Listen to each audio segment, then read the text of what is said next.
영업집조상에 기재된 등록 자본금만 가지고 이 회사의 규모가 굉장히 크고 거래를 하더라도 상당히 안전하겠구나라고 섣부르게 판단해선 안 된다는 점 주의하셔야 되겠습니다.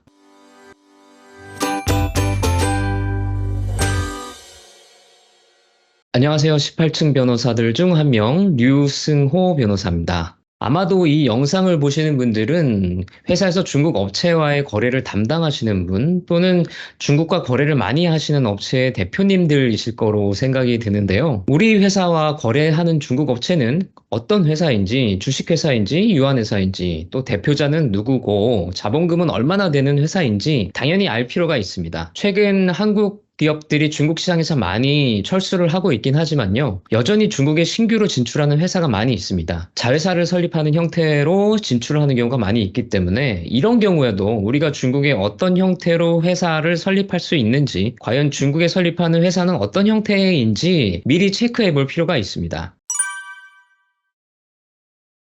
중국에서는 회사를 공사라고 기재합니다. 이걸 보고 한국의 공기업, 공사를 떠올리시는 분이 있을 텐데요. 공사라는 표현만 보고 중국은 전부 공기업인가 보다라고 생각하시면 안 됩니다. 중국에서 한국의 공기업 같은 회사는 국영기업 또는 국유기업이라고 부르고요. 중국에서 한자로 공사라고 쓴 것은 회사라는 의미입니다. 한자로 공사라고 쓰고요. 읽을 때는 꽁스라고 발음을 하는데요. 절대 공기업이 아니라 회사라는 점, 그냥 일반 회사라는 점을 기억해 두시기 바랍니다.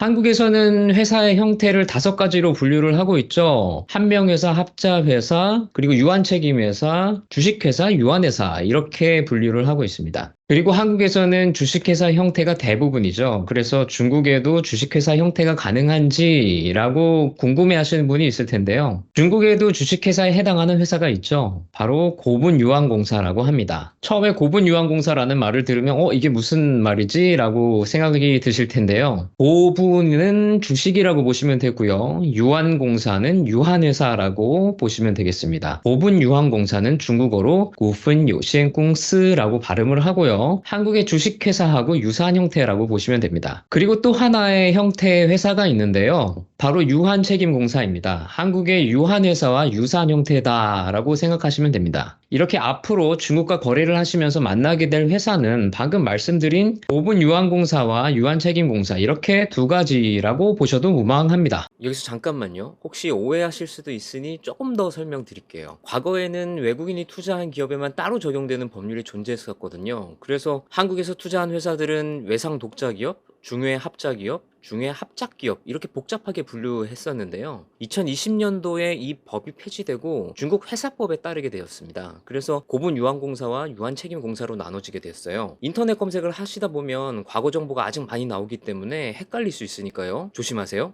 간단하게 정리를 하면 거래하는 중국 업체의 담당자의 명함에 고분유한공사라고 기재가 되어 있으면 주식회사구나 라고 생각하시면 되고요. 아니면 유한책임공사라고 기재가 되어 있으면 한국의 유한회사구나 라고 생각하시면 됩니다.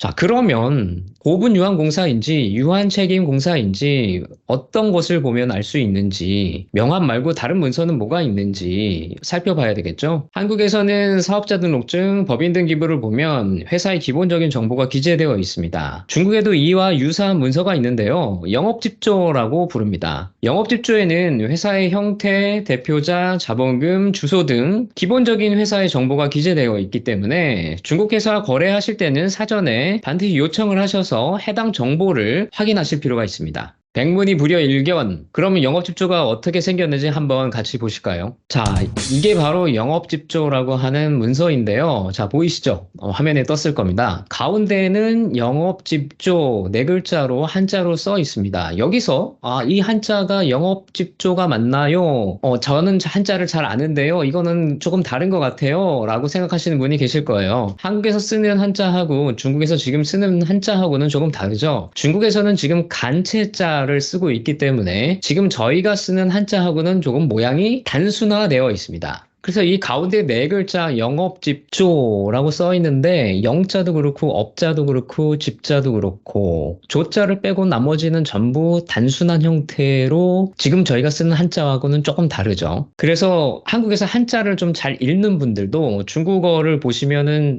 이게 무슨 한자야? 라고 헷갈리시는 분이 많이 계실 겁니다. 영업집조 하단에는 부본이라고 기재가 되어 있고요. 영업집조는 보통 정본과 부본이 있는데 정본은 약간 책자처럼 나와 있어서요. 거래 상대방 업체에게 요구를 해서 받으실 때는 아마 대부분이 부본의 사본, 스캔본을 받으시게 될 겁니다. 자, 그리고 왼쪽 상단을 보시면 통일사회 신용 코드라고 되어 있습니다. 통일사회 신용 대마라고 되어 있고요. 가려진 부분은 알파벳과 숫자가 기재가 되어 있는데 이것은 한국의 사업자 등록번호 정도로 보시면 되겠습니다. 그리고 그 밑에는 명칭이라고 기재가 되어 있고요. 바로 여기에 회사 이름이 기재가 됩니다. 무슨 땡땡땡 유한공사라고 기재가 되어 있습니다. 여기에 유한공사라고 기재가 되어 있지만 바로 밑에 유형이 적혀 있죠. 유한책임공사라고 기재가 되어 있습니다. 자, 제가 아까 말씀드렸죠. 고분유한공사와 유한책임공사가 있습니다. 영업집조를 보면 이 회사가 유한책임공사 형태구나 라는 것을 알 수 있죠. 그리고 오른쪽에 바로 옆에 괄호 안에 외국법인 독자라고 기재가 되어 있습니다.